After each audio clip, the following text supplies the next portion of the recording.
Hey everyone, this is Tom Singer. Before we get started with today's episode, I want to inform you about a special offer that I have to join a brand new group called My Sales Call. If you work for a small business or if you're a solopreneur, having some people to talk about ideas and best practices and to have a focus and accountability around sales is so important. It's so easy to get caught up in the busy work that we don't do what we need to do to drive the sales in our business. So I have started a weekly call where people can get together and share ideas around sales and then make a commitment to the group of what they're going to accomplish for the next week. It's just like if you work for a big company, your sales manager would have a weekly sales call. This is your sales call. Go to mysalescall.com to find out more and sign up today. Welcome to the Cool Things Entrepreneurs Do podcast with your host, Tom Singer. In each episode, we explore the interesting lives of business leaders, entrepreneurs, solopreneurs, and others who have a healthy dose of the entrepreneurial spirit. It is time to explore something cool. Now, here is your host, Tom Singer. Well, hello, and welcome to, or welcome back to, Cool Things Entrepreneurs Do. Thank you so much for pulling your chair up to this virtual Cool Kids table.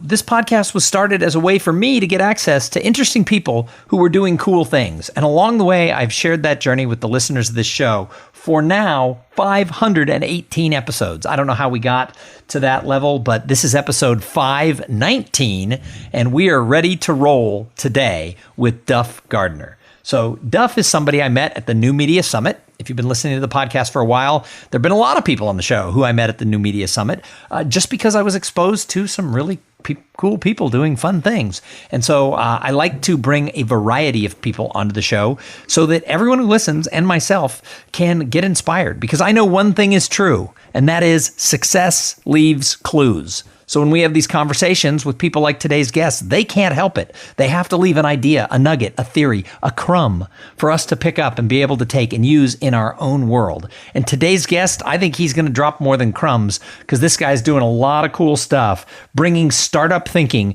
to that transformational world. He works with coaches and other people to really get them to think more like an entrepreneur. So who better to bring on to Cool Things Entrepreneurs Do than Duff Gardner. Duff is one of these guys who, when you meet him, you just like him. He's out there. He's pretty honest. He's open about his life. He tells you what he's doing. And I think he's just kind of a nice guy. So you're going to fasten your seatbelt because we're going to go for a wild ride. Also, he is about to release a book in 2020 called 8 Digital Dragons, Expand Your Business by Slaying Resistance. And I think resistance is something that we all face all the time. So I'm probably going to make him talk about that upcoming book a little bit, even though it won't be released for a few months. Hey, Duff Gardner, welcome to the show. Hey, Tom. Thanks so much for having me. Very excited to be here. I'm excited to think of myself as cool.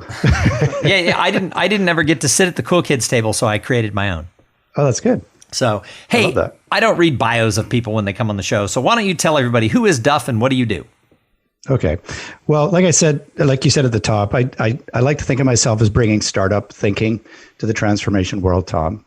There's like a rigor to the startup process. I cut my teeth in the startup world. I went to school, got my grad degree in the Silicon Valley. That's kind of where I came from. Where did you get your graduate degree? It was Carnegie Mellon. They've got a little campus down in Mountain View, California. So I'm a huge fan of Carnegie Mellon. My daughter just graduated from Carnegie Mellon with a business degree out in Pennsylvania at the main campus. Nice. And her fiance just graduated with a master's degree in applied mathematics. And so they have launched into their lives. So sweet. Go Tartans. I know. Yeah. So I'm an alumni of that group, and they've got a little satellite campus for sort of geeky people like me down in Mountain View, California, in the Silicon Valley. So I cut my teeth there. Got started in the business world, in the startup world, and so there's a rigor to that process if you've gone through it, which is kind of absent from the transformation world, and it's kind of a big reason why people struggle. So I like to apply that kind of thinking to people who are trying to grow their business, and I do that in what I do.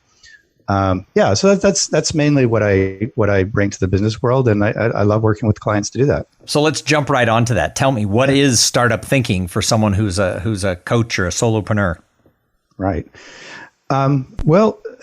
There's a bunch of parts to it. So number one is I think that when you're in business today, you've got to be really adaptive. You've got to be kind of lean. You've got to get things done quickly. So I think it's Darwin that said that I'll totally misquote this, but it's not the strongest of the species that survive. It's the most adaptive. So that kind of thinking is really important when you're starting a small business. Like when you're a service provider, you're alone in front of your computer, you're trying to start this business. That's really the key. So lean method. In fact, I'm teaching a cohort right now specifically about how to do that. And that's kind of like how to design your business as if you're a startup platform and take you through the startup phase right through the impact phase. Awesome. So what led you to want to be an entrepreneur? I mean, it's one thing to go to work for startups. It's another thing to say, I'm going to cut my own path in the world. What led you into this? Well, other than being silly, I don't know. Like I kind of fell into it. I probably was always a little bit different, and I've always worked for myself in different iterations. So even when I had what appeared to be like a job, I actually was contracted to people. So I've always kind of felt comfortable in that tension of entrepreneurship where you're kind of on your own and doing your own thing. So I guess for me, I kind of fell into it.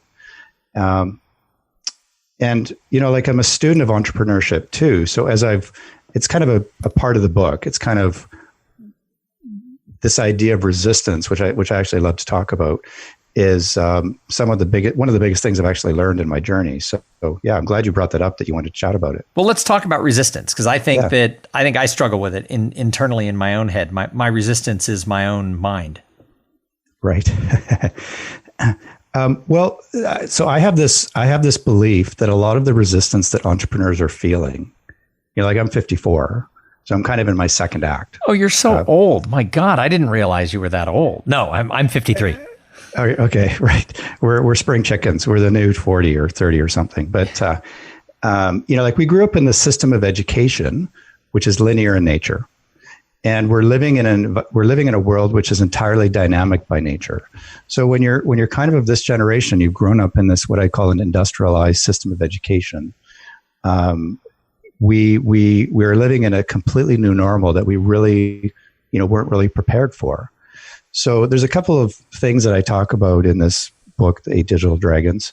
The first thing I talk about is kind of the steps that you go through in a startup that set you up for success. Those are those 8 digital dragons. The basis for why this is an important topic is really this idea of education and why we've grown up this way and how we can make some 4 key shifts to make things work better for us. So what are one of the dragons? You don't have to go through all 8, but what's one of the dragons we have to slay? Well, one really important thing is, like if you're in a startup, one of the first things you have to describe is what is your value proposition, which is kind of a mouthy term. But really what that means is like if someone's going to invest in you or your business or what you're selling, like what is the value to them? I'm a big proponent of really understanding this one key concept. So a lot of my clients, people you maybe run into, describe that value in very abstract terms.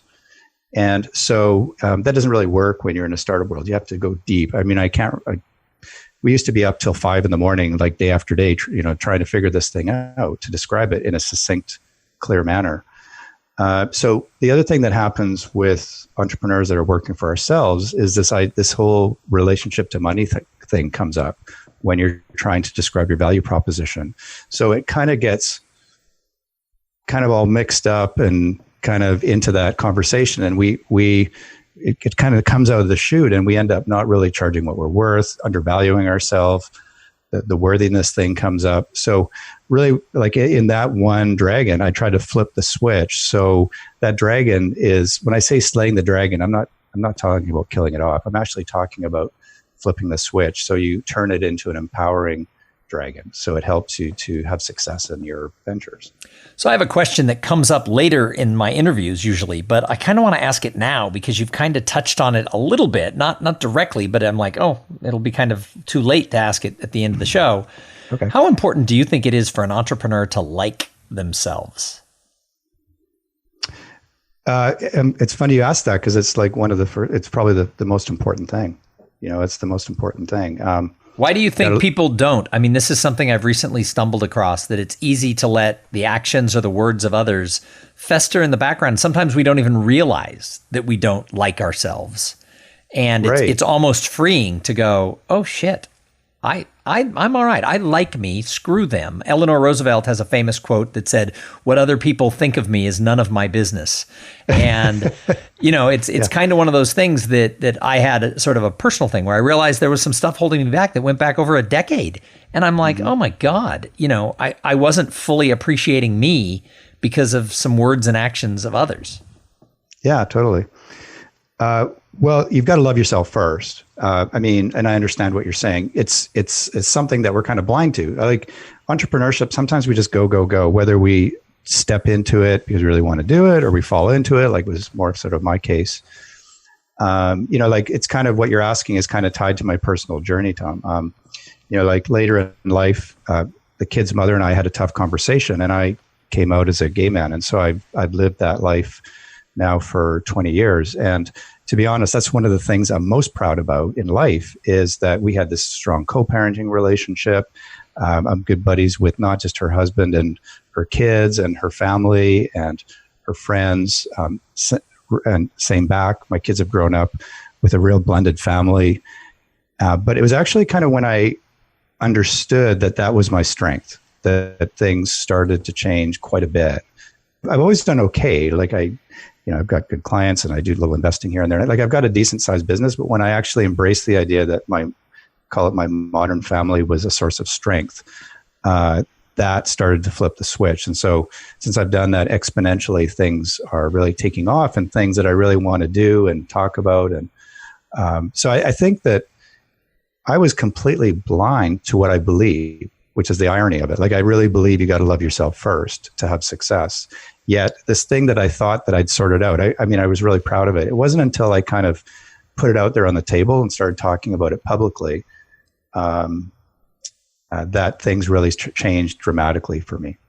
And I think a lot of people, maybe not as life-changing as the conversation you had to have, but I think a lot of people have pieces of themselves that they hide and that they're either ashamed of or they don't know how people will react to. And when you take part of yourself and put it behind a wall, you can't be your whole self. I mean, that's something that, like I said, I'm only learning as I get older. Yeah, it's really true. To take the whole conversation one step further, if you look around the world, there's a lot of polarity, and I think that if you're in the Aboriginal world, there's this concept called two-spirit. And that's basically people who are gay are revered, and they're revered because they're able to bridge the gap between masculine and feminine. So this is really important to me. Like anyone who's kind of not sure about this thing and on the fence, and I actually think that if you're an entrepreneur and this is who you are, you can be the bridge to peace in the world. I really believe that, and so that's something I've learned. That's something I'm really happy to talk about, and I appreciate you giving me the platform to say it. Well, I think it's important, and like I said, this whole concept. Brian Tracy, kind of the famous sales and motivational guru of the '90s, and he's still out there speaking today. He's probably 80-ish years old. He had a very simple thing, and a lot of my friends, I remember back in the '90s watching him talk about this, and people sort of rolled their eyes. But he taught people to actually say, like as a part of a mantra, that I like myself. And at the time I sort of rolled my eyes. I remember my friends and I kind of joking about it being too simple. Why'd we pay money for this type thing? And he was really big on that. However, looking back now, it's like, oh, that was actually phenomenal advice. Is like you said, you've got to love yourself or like yourself, up early on. And you have to strip away some of that baggage of what other people are saying about you, or maybe have said, or what you're afraid is going to be thought of you. In your situation, it must have been scary to change your whole life at that point. And yet, look at how successful you are today because you embraced it. Yeah. Even when that happened, actually, right after that happened, I went through 6 months of grayness, trying to sort out a new normal and self-identity, that whole thing. But then I had a really successful startup on the heels of that. So, you just never know. You just got to push through these things. But there's one other component to that just sort of is coming up for me as you were talking about it. There was one time in my life where I took a job, 15 years ago. It was a cool job. It was running it was vice president of, like, it was a big sort of prestigious sounding job, running the Digital Media Association of British Columbia, Canada. So we had about 50,000 people, and I was running a big pre-Olympics innovation project, and like running 20 concurrent projects. And it was really, it was fun. It was innovative. It was just before the iPhone was released, so innovation was a lot more challenging. And we were coaching and investing in small businesses, take them through the curve of being sort of having a cool idea and bring it to life as sort of a full. So an example of that would be like turning a museum into a full immersive digital experience. So if you're like a small business, and that was the idea. So it was a cool, really cool thing. And I did that for about a year. But in that context, ironically, so the CEO was a woman, and she came up to me and she said, "Are you going to the Out Games in Montreal?" I was going to Montreal to play hockey in the Out Games, which is like kind of the gay games, kind of a big tournament, which is a huge tournament. And I said, yes. And I hadn't spoken to her about what I was doing. And in that moment, there was also some of these, this gay bias that was taking place in that work environment suddenly kind of hit me in the face. And that was the one time in my life where it sent me for a spin. So just like, one thing, just picking up on what you said earlier, you really do have to sort of embrace your weirdness, I guess, or your differences. And it really can serve you when you do it. And I'm learning that today. Yeah. Well, I think we're always learning throughout the journey. And my dad lived to be 99 years old. So I look at it that you and I, we're just at halftime. There you go.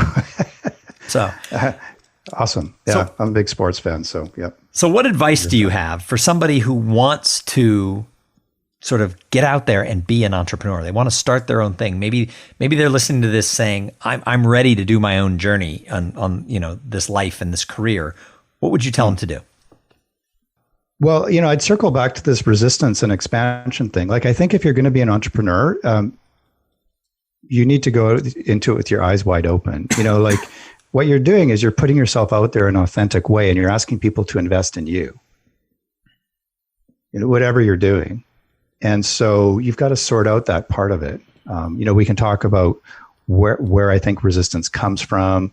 Like I talked about education and that whole thing. But a big part of it as well is just being comfortable with who you are and having the courage to push through those barriers. One group I'm teaching right now, we had this conversation, and I asked them two questions. I said, how might you push through the challenges, and how might you increase your commitment to what you're doing? And I think that as entrepreneurs, we're always have to be asking ourselves those two questions. So one of the things I do when I work with teams is I talk about this gap that exists for so many people between potential and performance. And what I love to ask the people who come on the show is, why do you think when everybody who's starting out, everybody's got potential, how come some people just fly across that gap and other people get lost in the abyss?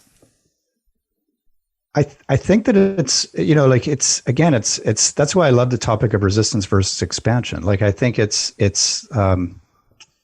building a foundation for yourself. Like the foundation of the 8 Digital Dragons is having confidence in your offer. So when I teach people specifically, what we teach how to have a solid offer. So what I see all the time is coaches and that going out there with very vague offers. And sometimes they don't even know what an offer is. So I have this concept that you need to stand in your value. That is the key to impact. Like, if you're trying to make an impact with people, you have to learn how to stand in your value. If I may, there's this little, it's like a little, what do I want to call it? It's like maybe a disease or something. There's this thing going on in our world. If you're a service provider, everyone's out there trying to search for the perfect message. And so when you try to find the perfect message, what ends up happening is you just come across a way that you're going to get dismissed by the marketplace. That builds internal resistance. That thing goes over. That just keeps compounding over and over and over again. So that's a big part of what I try to solve with folks. So when you have a solid offer, that's kind of the key from my perspective of standing in your value and just understanding the foundations of your business. So, for example, there's a lot of influencers in the world who are starting to get a lot of attention now because they have a big social media presence. They get some cool sponsorships. Sometimes folks like us are like, wow, that's so cool. I wish I could have done that. Or, that's really neat. And there's memes about that, but I won't get into that. But the thing is, that's not really standing in your value. That's sort of, using a sports term, that's threading the needle. If you follow football, that's like passing through, all those different defenders down the field and having the perfect pass. It's really tough to achieve that. So standing in your value is really important to having an impact in the world. And I think that actually when you're good at expressing your offer in the right way, that ends up becoming the purest expression of your value. That's literally the key to making an impact in the world. So that's how I operate anyway. So how does somebody stand in their value? Again, it's like having a really solid offer. That's a big part of what I teach, is how to have a solid offer. So those 8 digital dragons are parallel to the steps that I take people through in my high-end programs to, standing in their value. It's like, if you're going to ask me to invest in you, you need to tell me what that looks like. Why I should trust you, why I should believe in your ability to execute on that plan. So you work with a lot of people. What holds people back? What keeps people from being able to stand in that value or figure out what their offer even is? What's the wall? Well, again, I think it's like I actually call it with coaches and that, with coaches, course creators, authors, speakers, and that. There's kind of like, there's a whole culture of words in that marketplace that people use. And so the one word that I think in my mind is kind of, it's a problem right now, it's lost its meaning, is this idea of the irresistible offer. The irresistible offer to me, in my mind, is kind of a meme. And I prefer to tell people to create an investable offer. And again, going back to what I said earlier, when you're trying to be irresistible or you're trying to be an influencer, it's like you're trying to push yourself out there. That kind of energy tends to get dismissed by people. And again, that builds that internal resistance. So you flip that around and instead just have some core beliefs. Like we said earlier, you're like, I love yourself first. Understand your value, be able to articulate your value. And that's where expansion starts to happen. So that's how I approach it. So Duff, I've got a couple more questions for you. But first, I have to thank the sponsor of this episode. So this episode is brought to you by PodFly Productions. PodFly takes the time and the headache out of creating your own podcast. They set you up with the right equipment, training, and guidance to ensure that you sound amazing. PodFly does all the heavy lifting and the technical work so that you can focus on creating great content, growing your audience, and interviewing really cool people like Duff Gardner. Hey, if you want to start a podcast, and I know that some of you do, jump over to podfly.net/coolthings and check out the offer that they have for the listeners of this show. So Duff, I call this show Cool Things Entrepreneurs Do. What is the coolest thing you're doing in business right now? Oh, man. Well, one thing that's cool that I love is, I think part of our conversation is like how you standing your value. I carve out 2 hours every day to walk my rescue pit bull named Seamus in the woods. I live in Victoria, BC, Canada. Good Irish name. Good Irish name. That's a great Irish. A great Irish we're all name. Irish. I'm Irish. Duff, Seamus. Yeah. We walk on the So actually, that's a key thing. I think that's cool. I mean, it might not be to everybody, but I think that's cool. I think it's important that you look after yourself and you enjoy life. So that's a big part of my day, every day.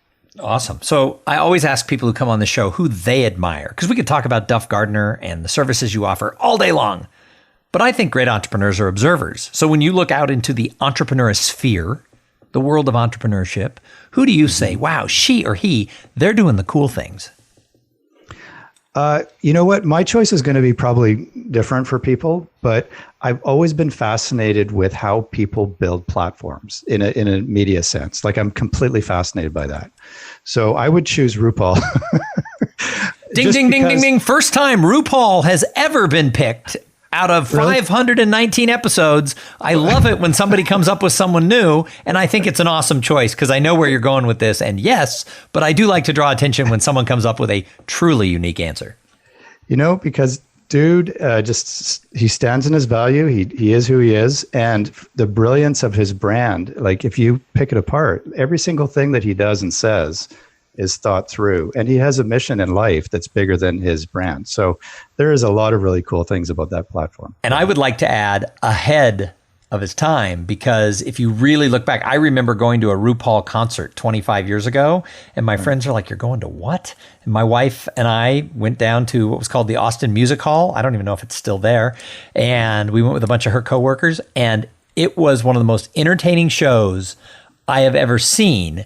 But 25 years ago, that was to a lot of people sort of shocking, to have this person in drag doing the show, doing this whole thing. But the brand then and the brand now, while it's morphed and grown, I mean, it's talk about standing in your truth. And the flip side of that is that today, nobody would think twice of a show like that. So the world has changed and come along, which is actually a good thing. Yeah, there's all sorts of stuff embedded in there. It's like sound bites, it's like storytelling. It's, there's a lot of really interesting things. So if you look at it as kind of like a bit of a new media geek, it's a fascinating brand, and he's done a fantastic job of creating something out of nothing. And one of the things I talk about all the time is the importance of longevity. So right. I've been working as a speaker for a long time, and I was talking to a potential client, and it was down to me and one other speaker who I knew was relatively new. And I just worked into the conversation that I'd given 950 professional level speeches over well more than a decade. And I said, I think there's something important on that. And she went back and asked the other person, and the person's answer was 9. And she called me and said, you just won the deal, because 900 is better than 9. And so I think longevity can work in your favor. I think my podcast, now we've crossed that 500 mark. Very few podcasts have gotten to 500 episodes, especially ones that aren't daily. And, just twice a week. It took 5 years to get there. And I think that RuPaul is a great example of longevity kicks ass. Yeah, totally. Yeah, she's been around forever. So, yeah, it's I admire it, and like his signature expression: "How the hell are you gonna love yourself if you can't love?" Or I forget. I always get that mixed up. But like those expressions are well thought through, and they're spread throughout his brand. And so, anyway, super interesting from a business perspective to really look at how that works, and like you say, the longevity, and there's a lot of really cool things built in there. Absolutely. Hey, the last question I ask everybody is, what do you do to give back to the greater good? Because I think as entrepreneurs, we're fortunate. And if you're fortunate, you got to do more than make money. You got to somehow do something to serve society. So what do you do? Well, I beat my chest about rescue pets. That's one of the big things. But I think like in the greater world, I've got this expression that in my particular podcast, which is called Off My Duff, by the way, which is just launching this month, the Entrepreneur Podcast. So thanks for inspiring me to do that as well. But I have this expression: teach what you love and live from your truth. And so, I'm trying to spread that message. I'm trying to spread the message of diversity and inclusion and why that's an important thing in the world. And that's something I'll continue to do going forward. Good for you. I think that's awesome. Awesome. Well, Duff Gardner, thank you so much for being a guest on the show. If someone's listening to this and they're like, what? I have to know more about Duff Gardner. I need to know about this book that's coming out in 2020. I need to know about this brand new podcast, Get Off Your Duff. How do they find you? They can do two things, Tom. They can go to duffgardner.com, DUFF, Gardner, Gardner. And there's a cool thing that I've just released called the Impact Scorecard. And that's a fun little performance scorecard that we're putting out that you can check out. And it gives you a little bit of a sense of, relatively speaking, where your business is performing vis-a-vis others and how you can maybe set yourself up for success going forward as an impact entrepreneur. Awesome. Well, again, thank you so much for being a guest on the show. And thank you for spreading your knowledge, your wisdom, little crumbs of information, all of the above. I think you've made the show a little bit better today because we had you with us. Hey, and thanks to everybody who tuned in. I say it every episode. If it wasn't for the audience, why would we do this? We have a little community. If you like Cool Things Entrepreneurs Do, join us on the Facebook page. Leave a comment. Hey, if you really like it, go over to Apple Podcasts or wherever you get your podcast love and leave a review, subscribe. That helps the show grow. And then finally, number one way people tell me they find this show is a friend told them about it. So before you go to bed tonight, tell a friend about Cool Things Entrepreneurs Do. Hey, we're going to be back in a couple of days with another interview with somebody just as cool as Duff. You're thinking, what? How will you ever find anybody as cool as Duff? But I will. I'll work on it. But in the meantime, go out there, try something new, move your ladder over to the right wall, push yourself out of your comfort zone. And while you're at it, have a great day. Thank you for being part of the Cool Things Entrepreneurs Do podcast. Without your participation and listening to these conversations, there is no show. Connect with Tom at tomsinger.com and follow him on Twitter at tomsinger.